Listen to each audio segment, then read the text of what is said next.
सबको जय मसीह की। रावत मिनिस्ट्री में आप सबका स्वागत है।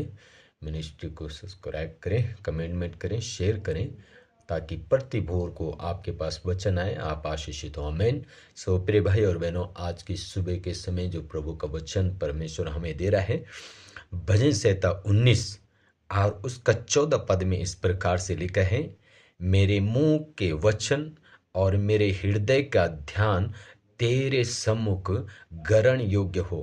हे यहोवा परमेश्वर, मेरी चट्टान और मेरे उद्धार करने वाले। यहाँ पे भजनकार दाऊद परमेश्वर से प्रार्थना कर रहा है। और दाऊद जब परमेश्वर से प्रार्थना कर रहा है, दाऊद परमेश्वर को कह रहा है, मेरे मुंह के वचन और मेरा हृदय का ध्यान तेरे सम्मुख ग्रहण योग्य हो। प्रिय भाई और बहनों, हमारा जो मुंह के जो शब्द हैं वो परमेश्वर के सम्मुख ग्रहण योग्य होना बहुत जरूरी है। ये कब होगा? जब हम प्रभु के सम्मुख बैठ के हालेलुया, जो हमारे मुंह के जो पवित्र शब्द, जो प्रार्थना परमेश्वर के सामने ग्रहण योग्य होगा। आमीन, हालेलुया। सुप्रिय भाई और बहनों, कहते हैं मेरा वचन और मेरा हृदय का ध्यान। प्रिय भाई और बहनों, आज कई बार हम प्रार्थना में बैठते हैं, हमारा हृदय कहीं हो रहे, हमारा मन कहीं हो रहे।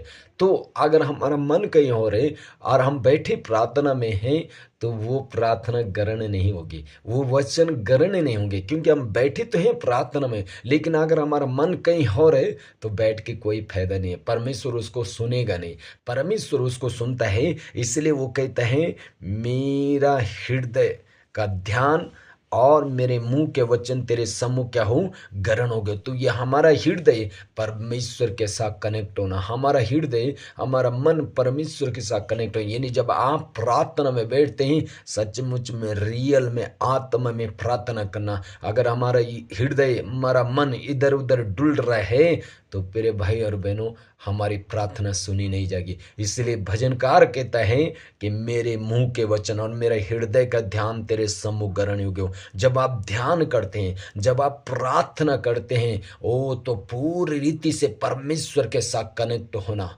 हालेलुया। उदाहरण के लिए प्रिय भाई और बहनों, हमारा मोबाइल है और जब हम कहीं ऐसी जगह में जाते हैं, हम किसी को कॉल करते हैं, वो हालेलुया उसका नंबर नहीं मिलता। क्यों? नेटवर्क वहाँ पे नहीं आता। जब नेटवर्क नहीं आते हैं तो हम उस व्यक्ति से फ़ोन पे बात नहीं कर सकते। इसी प्रकार से अगर हमारा हृदय, हमारा मन परमेश्वर से नहीं जुड़ा है, हम प्रार्थना में बैठ तो गए, अगर परमेश्वर के साथ नहीं जुड़ा है तो परमेश्वर नहीं सुनेगा। नेटवर्क जैसे सिस्टम है। इसलिए जब हम बैठते हैं, हमारा ध्यान, हमारी प्रार्थना परमेश्वर के सम्मुख ग्रहण योग्य हो, ऐसा हम ध्यान करें। आमीन। सो के गॉड ब्लेस।